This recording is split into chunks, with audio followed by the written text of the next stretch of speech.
Hello! Welcome to Pathfinder Season 17. This time we're taking a Covert Path. I'll hand it over to Emerric to explain the game modes. Radio, for this season we are doing Love at First Damage, along with Best PV, the Frigid Edition, however it's a little bit edited. What that means is everyone in this game at the start will start off on their own, so it will start off as a free-for-all. And then progressively, when everyone in here takes damage, they will be assigned to one of the random teams in the game. Team sizes are teams of 4, so once it goes through the first lot of teams assigning teams 1 through, it's 8 teams, right? Yeah, 8 teams. It'll snake draft back around, so it'll go 1 through 8, then 8 through 1, so on and so forth, until everyone is on a team. Along with that, the best PvE rewards are all the same, so everyone who is still on the list will be receiving the same thing. And of course, with it being best PvE, if you do get a kill, you will be put back onto the list. So,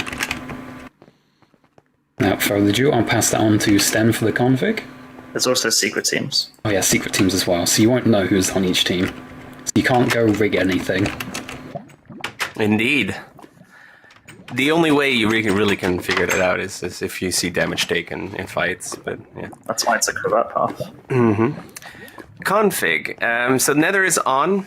There's no tier 2 potions, no splice potions. Horses off, notches off, bookshelves off. Ender Pearl does take 1 heart of damage, so don't use it when you're in the last 2 people. Golden heads are on, they heal 4 hearts, absorption's off. Towering, don't be a dick. Fire aspect and flame are off. PvP is 20 minutes in, permaday is 100 minutes in, and meetup is 120 minutes in, so that's at the start of episode 2, 6, and 7 respectively. The map size is 2000 by 2000, so you can't go past x equals 1000. Flint rates are 20%, apple rates are 1.5%, and all trees drop the apples. Full Brout is allowed, but, you know, it might be more entertaining if you don't, I suppose. And the same goes for highlighted ores and Optifine Zoom. They are both allowed. So, yeah. And when then Joey's gonna do teams. Well, yeah, I'll do teams. So we don't know the teams. But in terms of players, we got Ford, who's hosting the servers for us again. Thank you so much, Ford. We got Ben, we got Dom, Joris, Talon, Julia, Gavin, Emerric, newcomer Brits or XZ, Fancy, who's playing on mobile data, FaZe, Fluz, 4-Bit, Greek, Jake, newcomer Clicker Cat, Jamie, Lord, Quill, Soul, Sten, BP, myself, Wacko, Lily, or Zeb, Brody, Butter, Chloe, Max, Fang, Nihon, and Ripper.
Hello, my single solitary viewer, and welcome to a Covert Path. And lucky me spawned next to a swamp. Let's go get some wood from the swamp. Also, I'll go over there because that's where the reeds are. So we're starting the season as solos, but it's going to be teams of 2 that are hidden. Damage, it's like love at first sight, but damage at first sight. So the first person to take damage will be on team 1, the second person to take damage will be on team 2, and so on. So in a way, and then it's going to be snake draft. If I were to really pay attention, I could basically rig myself to be on the team, you know, someone I really would prefer, like, say, I don't know, But you have to keep track of all, who gets on teams and so on. So I think there's going to be some people, try hard types who might, pay strong attention to, let's say, where Jacob ends up, and they'll try to take damage in a manner corresponding to, becoming Jacob's teammate. And that way they have a higher chance of teaming. And for example, if I were to take damage second, then all the players will do their best to not take damage in the penultimate position. They'll be like, oh no, I gotta avoid Floozemaker as a teammate. Because you might not realize, but my UHC skills are going down, they're waning. It's not just because I'm going older, but I don't have as much time to play public games anymore. I'm not very interested in playing public games anymore at the moment. It's been over a year. Aside from Clubhouse games, but even those, we don't have them as much as we used to at all. And that's, this general, I don't know, not quite as interested, but what happens is that I'm way rustier than, I would be back in the day. And that means, I tend to do more poorly more often. That's the basic gist of it. So I don't expect to, voluntarily be good. It's gonna be a battle.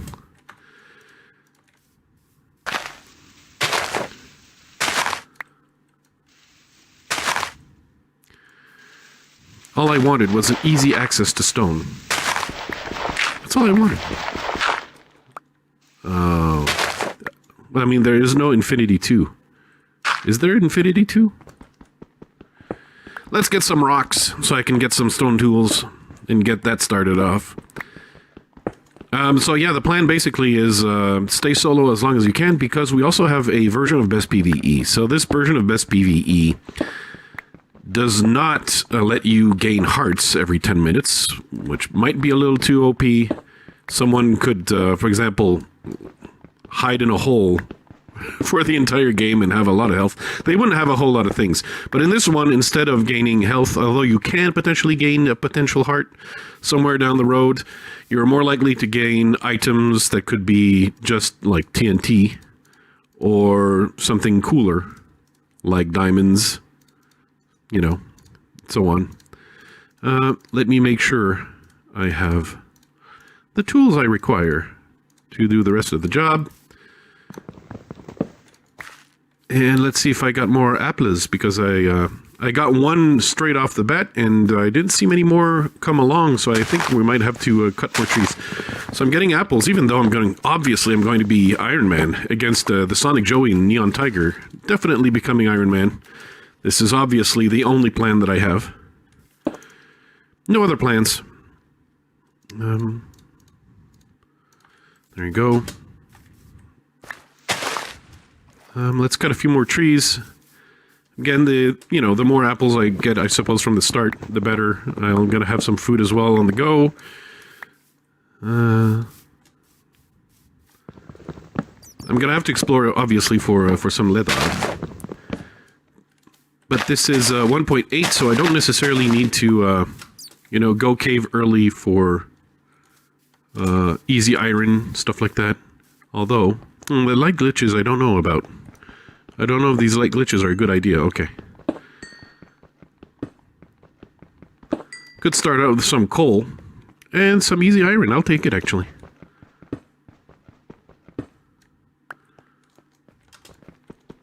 I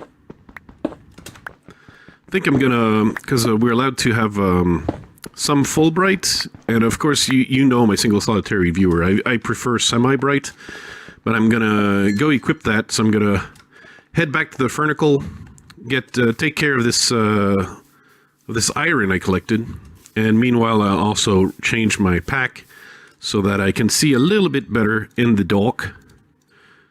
See a little bit better in the dark. Let's see it. Let's do it. Resource packs. And see, Flooz's Butter Smooth Dark is not the one I want. I want Smooth, Fangs Buttersmooth. Oh no. Yeah, I'm not as much a fan of Fangs Buttersmooth, which is her version of my pack.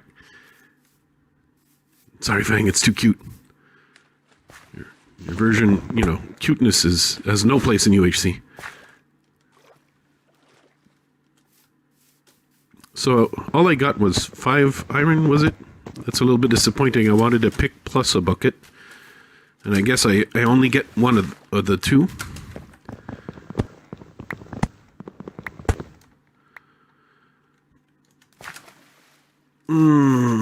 Okay, some apples. I just have to find a few more. Like 3 apples for a team of 2 is not going to be impressing anyone.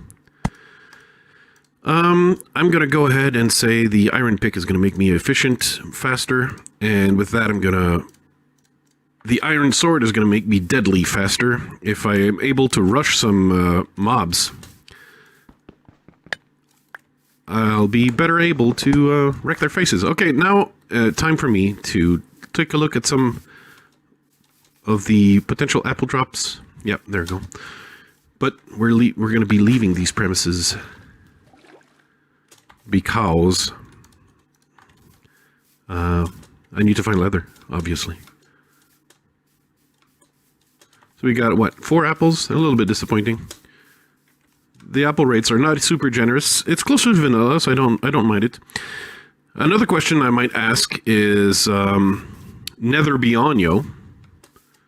Do I want to go to the Nether?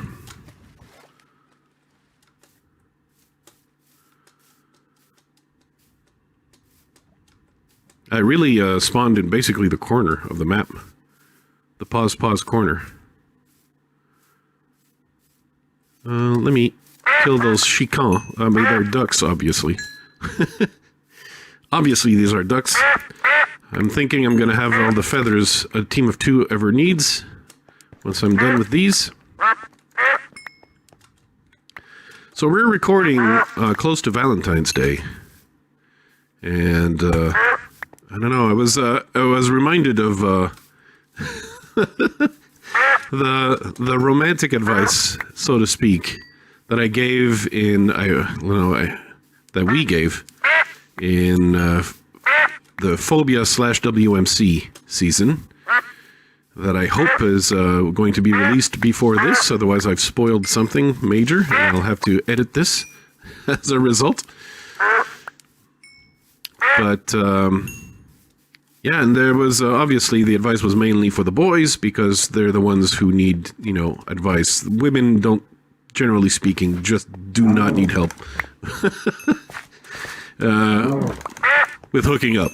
Although they might still need advice. The problem is they tend to only want to listen to uplifting, inspiring advice, I'm sorry to say, but most of the time if it's something that might sound like a harsh truth, they would rather not know. That tends to, I mean, most people, that tends to be the case for most people. But, at some point, the guys who are not getting, any love at all, they figure out, all right, something's going wrong for me. I need to know the harsh truth, otherwise nothing's going to happen. Whereas, the women, well, you only have dry spells voluntarily, more or less. Let's say more or less. Anyway, you, Birch. That is troubling indeed. So I got my leather. All right. So what I was going to say is that what the advice women need to know is, and boys need to know the same thing, really, is that a lot of people make the assumption that and I'll do this like genders are bimodal, because we don't know how things work in that respect for non-binary people. So I don't have the information. It's not in yet. The research needs to be done. What we have the info on is like man and woman. We've have generations of information on man and woman.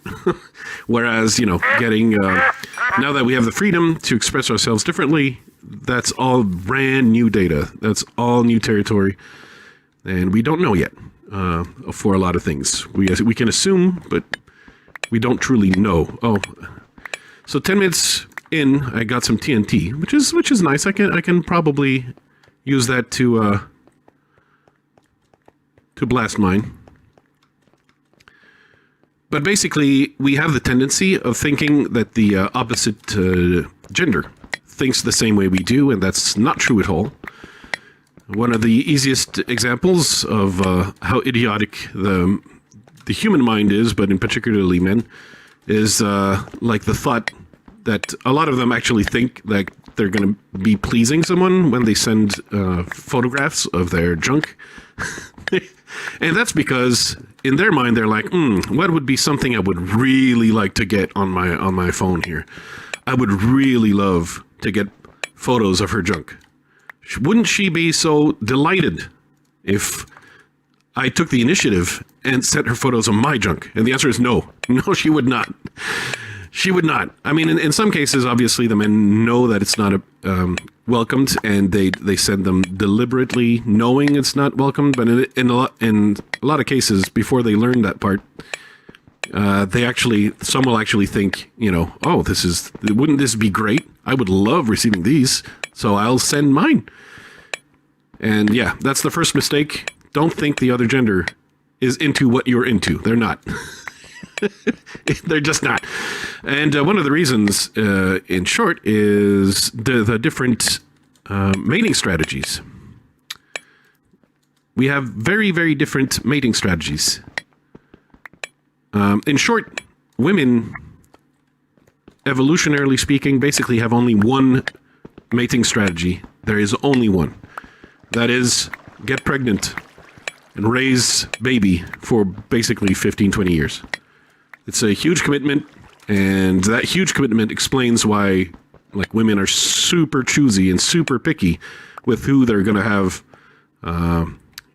intimate time with, because obviously you're evolutionarily speaking, having the birth control is extremely new. So for millions of years, women have had to basically pay a huge cost for, shacking up. I should probably make more furnaces. That's going to help me.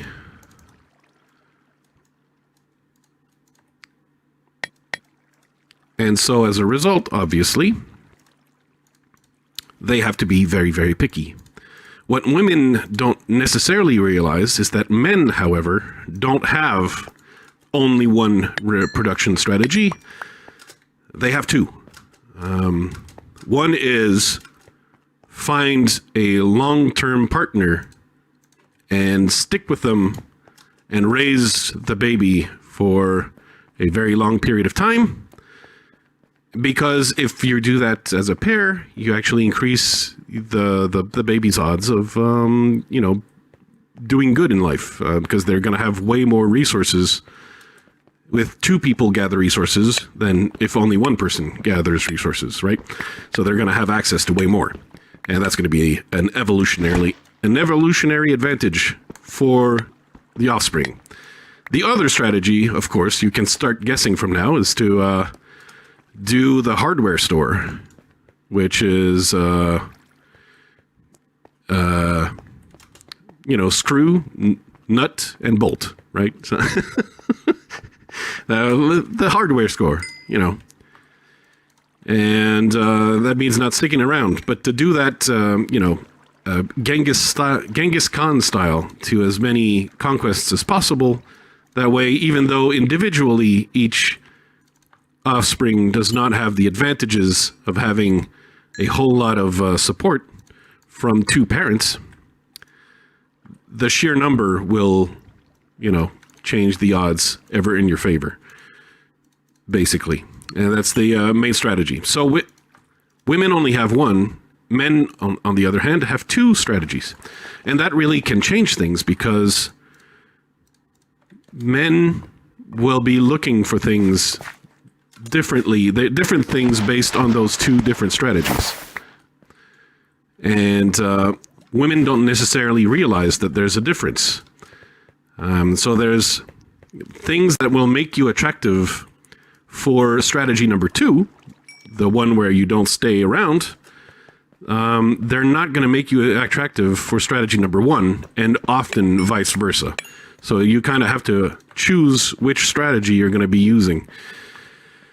You have to try and maximize what you want. So at this point now, thanks to birth control, the cost is, you don't necessarily have to bear the full cost that our ancestors had to for just a little bit of fun. Now you can do what you want, and because you have access to basically essentially full control of your reproductive destiny. Oh, hello, diamonds. You can make the choices that you want. You're no longer basically a slave to biology. You can take charge. You can take control. You can do what you want. So I can make enchantments. That's fantastic. That's 6 dimadons. I should probably want to keep going a little farther. Yeah, I haven't seen any mobs either. That's going to make it easy to remain Iron Man, if you catch my drift. No hunger, no mobs. Yeah, true. All true. Servers on peaceful. Okay. Well, we had free TNT, right? Good times. All right, so what I was saying is that basically the advice for the gals is to realize that it's 2 different types of attractiveness. Whether you want to attract the guys who are looking for reproductive strategy number 1 and reproductive strategy number 2, where they don't stick around. And basically, anything that makes you look sexy will generally attract strategy number 2 and repel strategy number 1. And what makes you look beautiful, but I don't know, not sexy, I guess, attracts strategy number 1 and kind of repels strategy number 2. Like, if the guys are specifically looking for a sexy time, but you're not looking sexy, then, obviously they'll be looking elsewhere for the sexy time, for someone who is looking sexy. I mean, that seems simple, but a lot of women think that they can attract both at the same time, and that's not really the case. I mean, it's not a hard and fast law, but basically anything that makes you attractive in the number 2 category for the short-term relations is going to make you unattractive for the long-term relations, and what makes you attractive for the long-term relations is probably going to be keeping the ones who just want to party a little bit at bay. All right, I've been dilly-dallying when I should have been placing this bench down and crafting my pick. I'm trying to use words that YouTube is not automatically going to censor. So that's why I say like long-term relations, short-term relations, because YouTube doesn't like it when we talk about these things. But I fear it appears to me that a lot of young women didn't know these things, especially young women. Women figure it out as they age, But that's the end of episode 1. We'll see you in episode 2. We'll have a teammate, probably not. Bye-bye. Sponsored by the Flues Crew on Patreon.